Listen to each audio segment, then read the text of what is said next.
vídeo surgiu com o intuito de responder uma das dúvidas que surgiu em um outro vídeo, querendo entender qual a diferença entre crença de desamparo e crença de desvalor. É uma dúvida comum que realmente a gente pode ficar em dúvida de como avaliar a crença do nosso paciente. E para quem não me conhece, eu sou Luísa, sou psicóloga e eu atuo na abordagem da terapia cognitiva comportamental. Então, os conceitos que eu vou falar aqui é justamente desta abordagem, combinado? Então, bom, quando a gente fala sobre crença de desvalor, o próprio nome diz, a pessoa ela não enxerga o valor que ela tem. Ela tem uma dificuldade nesse tipo de avaliação. E é muito comum que pacientes com crença de desvalor acreditem que eles sejam, muitas vezes, moralmente ruins. São pessoas que elas pensam que elas não são tão boas assim. Inclusive, elas têm dificuldade em dizer não, porque elas pensam que se eu disser não, eu vou ser avaliada como uma pessoa ruim. Mas também dentro da crença de desvalor, e aí a gente pode confundir com a crença de desamparo, a pessoa com a crença de desvalor, ela pode também pensar que ela é uma pessoa inapta. Então é muito comum uma crença do tipo eu sou inútil, porque a pessoa pensa que ela é funcionalmente inapta. Na crença de desamparo, a pessoa também pode pensar que ela é uma pessoa inútil, mas com outro intuito, com outro enfoque, não no sentido dela não ter valor, mas no lugar dela não ser uma pessoa competente. No lugar dela não ser uma pessoa capaz. Aqui a gente está falando de capacidades. Então, o paciente com a crença de desamparo costuma pensar que ele é uma pessoa frágil, incapaz, insuficiente, que ele não é bom para fazer as coisas. Então, tá bem, Luísa. Então, se o paciente me diz que ele é incapaz, que ele se sente incapaz, logo então é crença de desamparo. É isso? Não sei. A gente precisa avaliar o contexto. Esse é o grande erro, assim, que eu vejo que alguns psicólogos cometem. Querer sempre ter uma caixinha. Então, se a pessoa diz essa palavra significa isso.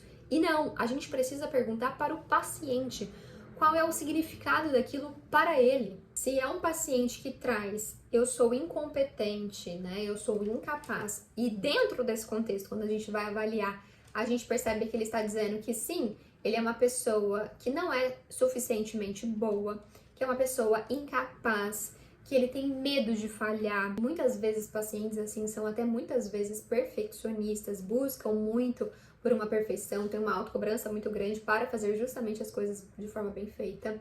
E aí sim, nesse contexto a gente está falando de possivelmente uma crença de desamparo. Mas, se esse paciente me diz que ele é incapaz, e quando a gente vai identificar esse contexto, o significado dessa crença para este paciente, o que ele está querendo dizer com isso, aí sim a gente pode poder avaliar, por exemplo, que ele diga, bom, eu me sinto incapaz porque eu me sinto inútil, porque eu sinto que eu não tenho valor, porque eu sinto que eu estar aqui ou não, tanto faz, assim, eu não sou uma pessoa apta para nada, eu não faço absolutamente nada direito na vida, eu não faço diferença nenhuma na vida das pessoas porque eu não tenho valor.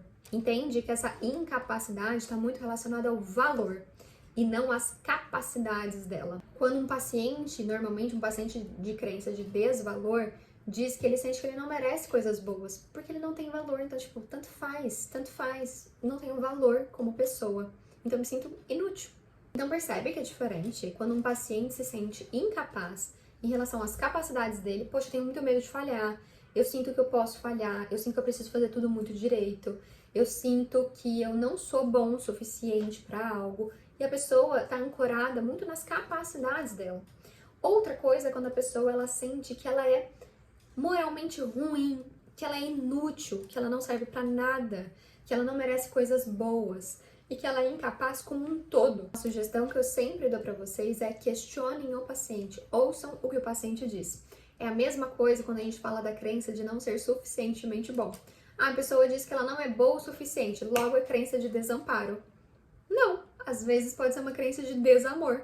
A pessoa ela pode achar que ela não é boa o suficiente para ser amada, para ser querida pelas pessoas. Então tenham cuidado, não tentem encaixar uma palavra com uma crença.